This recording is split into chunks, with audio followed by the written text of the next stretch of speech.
नमस्कार। सतीश झा शो में आपका स्वागत है। कई बार एक व्यक्ति एक इतना महत्वपूर्ण बदलाव ला सकता है जो समाज के लिए, राष्ट्र के लिए एक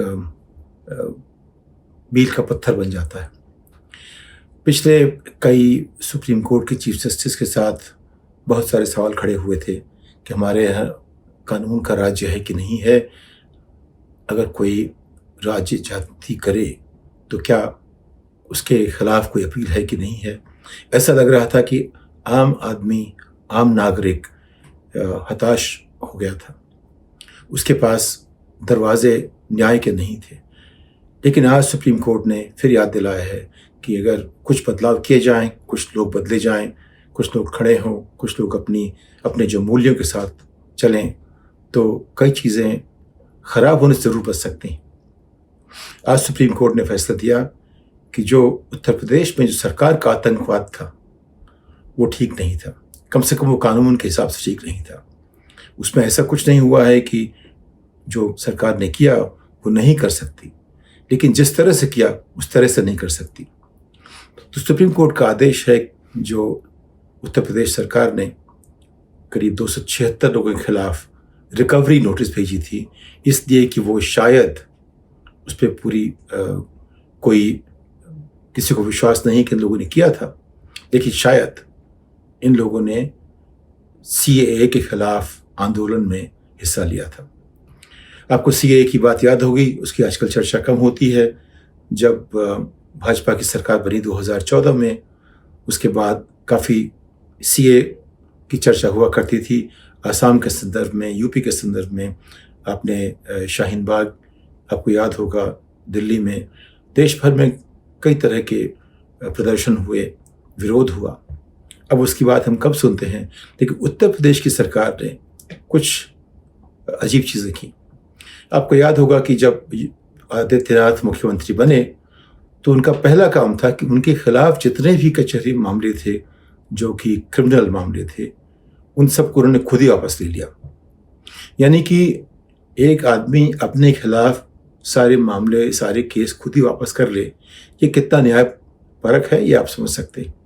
लेकिन जो नया मुख्यमंत्री था उसने ऐसा किया और उसकी कोई सुनवाई नहीं हुई, क्योंकि उसके पास जो हमारी जो विधानसभा है, जो कानून बनाती है राज्य के लिए, वो थी। और कोई जो राष्ट्र की जो कोई शाखा होनी चाहिए गवर्नेंस की, उसने कोशिश नहीं की समझने की कि क्या मुख्यमंत्री ने सही किया, गलत किया, क्योंकि वो सरकार डबल इंजन की थी। उन्हीं की सरकार केंद्र में थी तो वो कुछ भी कर सकते थे। लेकिन आज सुप्रीम कोर्ट ने कहा कि आप ऐसा नहीं कर सकते। अगर आपको करना था, आप कभी भी कंप्लेनेंट, एडजुडिकेटर और जज, यानी कि आप वो हो जो शिकायत करने वाला हो और जो शिकायत सुनने वाला हो और जज, आप सब कुछ वही नहीं, एक साथ नहीं बन सकते।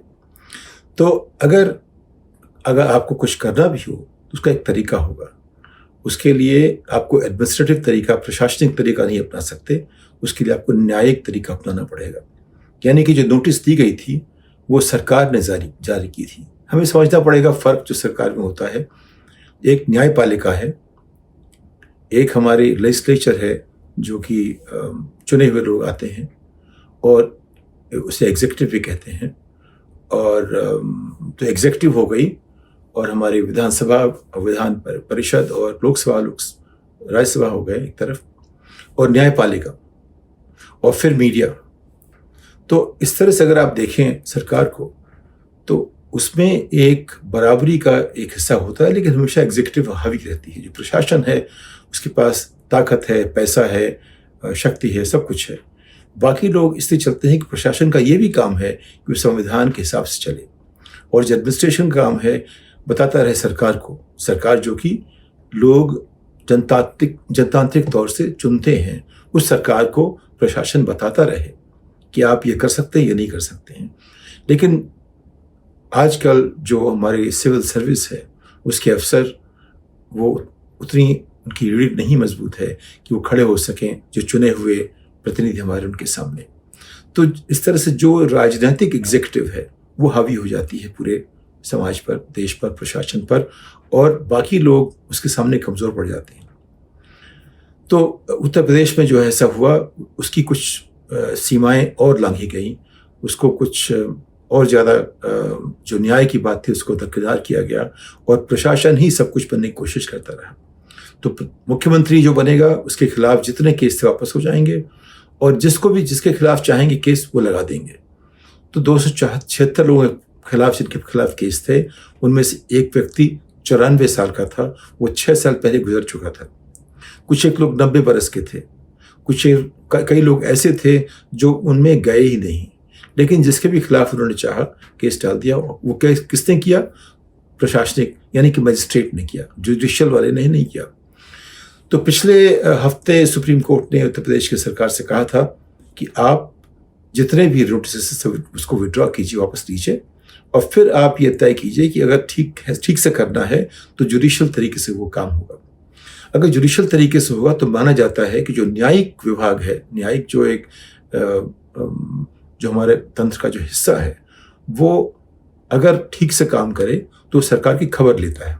उसका काम है जो भी अपराधी हो, जिसने भी गलत काम किया हो, उसको न्याय दिलाए, जो अपराधी हो उसको सजा मिले, और जिसके खिलाफ अपराध हुआ है उसको किसी तरह से जो भी उसको सुविधाएं मिलनी चाहिए, जो भी प्रोटेक्शन चाहिए वो दिया जाए। उत्तर प्रदेश में ये हुआ कि सरकार ने जो मनमाना किया वो हो गया। तो 276 लोगों के साथ जो इस तरह की ज्यादती हुई, अब उत्तर प्रदेश की सरकार ने कहा है कि उन्हें वो सारी नोटिस वापस ले ली हैं, लेकिन जो उन्होंने लोगों की जो कुर्की की, जो उन पर फाइन लगाए, जो उनसे पैसे लिए, वो भी देने के लिए कहा गया। अब बात यह है कि कानून हिसाब से अगर इस बार जो भी काम किया गया वो गलत था, इसके पहले भी जब भी सरकार ने प्रशासनिक ढंग से काम किया होगा वो भी गलत रहा होगा। अब ये भी समझना चाहिए कि अगर सुप्रीम कोर्ट एक बार कोई चीज़ तय करता है तो वो देश का न्याय बन जाता है, उसका पालन सबको करना पड़ता है। तो सुप्रीम कोर्ट नाराज़ क्यों था? उसने वो नाराज़ इसलिए था कि 2009 के आसपास उन्होंने कुछ ऐसा आदेश दिया था कि अगर सरकार किसी भी प्रदर्शनकारी पर किसी भी तरह का मुआवजा लगाना चाहे या कोई नोटिस देना चाहे, उसका एक तरीका होगा। वो तरीका न्यायिक तरीका होगा, प्रशासनिक तरीका नहीं होगा। यानी कि मजिस्ट्रेट उसका ऑर्डर नहीं दे सकता, एक जज देगा, उसका डिस्ट्रिक्ट जज देगा, या उस स्तर का जो भी न्यायिक अफसर होगा वो ऐसे आदेश दे सकता है। तो उत्तर प्रदेश सरकार ने उस थोड़ा सा विरोध किया, ऐसे करेंगे तो जितने पुराने केस खुल जाएंगे। तो कोर्ट ने कहा कि हमें उसकी चिंता नहीं है, हम सिर्फ आज जो केस है उसकी बात कर रहे हैं। लेकिन कोर्ट जानता है कि एक बार उसने एक फैसला कर दिया तो वो देश भर के लिए कानून बन जाता है। तो अब कानून ये है कि कोई भी राज्य ऐसे मामलों में हमेशा न्यायिक तरीके से जाएगा, प्रशासनिक से नहीं। एक छोटी सी एक तरह से मानिए कि नागरिक अधिकार की एक तरह से रक्षा हुई इससे, सुप्रीम कोर्ट के फैसले से। लेकिन किसी भी लोकतंत्र में, जनतंत्र में, हर नागरिक का एक हक बनता है कि वो सरकार के फैसलों के खिलाफ विरोध कर सके, प्रदर्शन कर सके, अपनी बात कह सके, अपनी बात शांतिपूर्ण ढंग से कहे, अपनी बात कायदे से कहे। लेकिन जब लोग कम पढ़े लिखे होते हैं, जब सरकार सुनती ही नहीं है, तो ये कई बार आक्रोश बदल जाता है। कई बार ये चीज़ें बस जलाने में, दुकानें तोड़ने में, या किसी तरह की हिंसा में बदल जाती हैं। ये काम रोकने का जो एक परिपक्व जो नेता होता है वो कोशिश करता है ऐसा ना हो। लेकिन जो नेता खुद ही उस तरह के व्यवहार करता रहा हो जीवन भर, वो कैसे बदलेगा? तो हमारे जैसे आज एक और बात हुई है कि हमारे विदेश मंत्रालय ने सिंगापुर के प्रधानमंत्री के एक वक्तव्य के खिलाफ वहाँ के जो भारत में राजदूत हैं उनको बुलाया, कहा कि आपके प्रधानमंत्री हमारे राजनीति के ऊपर कोई भी टिप्पणी नहीं कर सकते। उन्होंने टिप्पणी क्या की थी? उन्होंने कहा भारत में जो तमाम लोग जो राजनीति में हैं, जो लोकसभा, राज्यसभा, विधानसभा के सदस्य हैं, उनकी अपनी गणित कहती है कि उनमें से तमाम लोगों के खिलाफ क्रिमिनल केसेस कोर्ट्स में पड़े हुए हैं।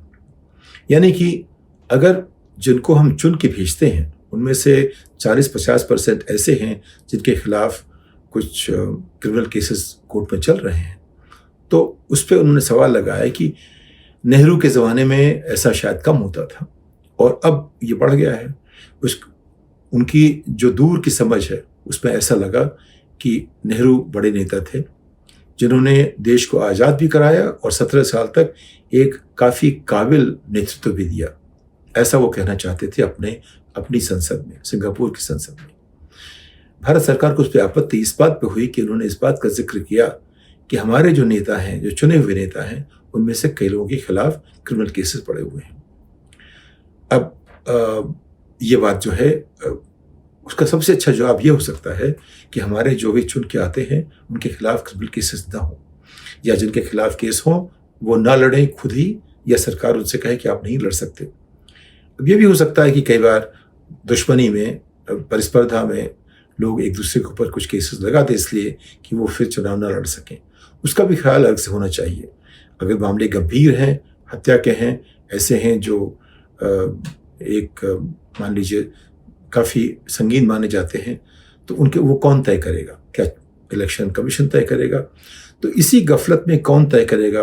अगर हम एक काम करते हैं एक दूसरे का नुकसान तो नहीं हो जाएगा? इस गफलत में जो तमाम अपराधी लोग हमेशा रास्ता निकाल लेते हैं व्यवस्था से, न्याय से बचने का। इसका कोई आसान हल नहीं है। अमेरिका में देखिए आप, ट्रंप के खिलाफ कम से कम 12-1 हज़ार केस होने चाहिए थे। उन्होंने करीब 4,000 केसेस या उनके ऊपर हैं या उन्होंने किए हैं, लेकिन उनका रिश्ता सिर्फ 4,000 केसेस से बना हुआ है। और उस 4,000 केसेस के बावजूद उनको कोई छू नहीं पाता, क्योंकि जो हमारी व्यवस्था बनाई गई है वो इसलिए बनाई गई है, इस तरह बनाई गई है कि हम किसी भी व्यक्ति को, नागरिक को उसके ऊपर अन्याय न होने दें। फिर भी जो कम पैसे वाले हैं, जो गरीब हैं, जो अनपढ़ हैं, कम शिक्षा वाले हैं, या समाज के जो ऐसे वर्ग से आते हैं जिनके पास साधन नहीं है, वो हमेशा इन चीज़ों से, सरकारी व्यवस्था से, न्यायिक व्यवस्था से प्रताड़ित रहते हैं। इसका कोई सीधा उत्तर नहीं है। उसका उत्तर तभी निकलेगा जब हम सब मिलकर, जो हमारे चुने हुए नेता हैं, वो मिलकर तय करेंगे कि हम नागरिक का सम्मान करेंगे। अगर नागरिक का हम सम्मान करेंगे उसी तरह जैसे हम अपने नेता का सम्मान करते हैं, तो अपने आप ही बातें धीरे धीरे खत्म होना शुरू हो जाएंगी। जैसे कि आप देखेंगे, जब तक नेता गाड़ी में चलेंगे और जनता बसों में चलेगी, बसों की हालत नहीं सुधरेगी। लेकिन जब नेता को बस चलने के लिए मजबूर किया जाएगा तो अपने आप बस की हालत सुधरना शुरू हो जाएगी। इसीलिए आप जाएं, जो यूरोप में कई देशों में, स्कैंडिनेविया, जो वहाँ उत्तरी भाग का, उत्तर पश्चिम भाग का के कई सारे देश हैं, 5-6, वहाँ पे प्रधानमंत्री चलते हैं गाड़ियों में, ट्रेन में चलते हैं। वहाँ के जो भी नेता हैं उन्हीं बसों में चलते हैं। तो फिर उन बसों की हालत, गाड़ियों की हालत अच्छी हो जाती है। मैं जब पहली बार मैसाचुसेट्स पढ़ने के लिए गया तो वहाँ के गवर्नर जब मिलने आए तो वो लोकल ट्रेन से आए। ये राज्यपाल ऐसा करता था। आज की तारीख में 9/11 के बाद और आतंकवाद के बाद बात थोड़ा बदली ज़रूर है, लेकिन इतना नहीं कि वहाँ पे जो नेता जो सुविधाएं पाते हैं वो आम नागरिक से बहुत अलग नहीं है, थोड़ा बहुत फ़र्क है।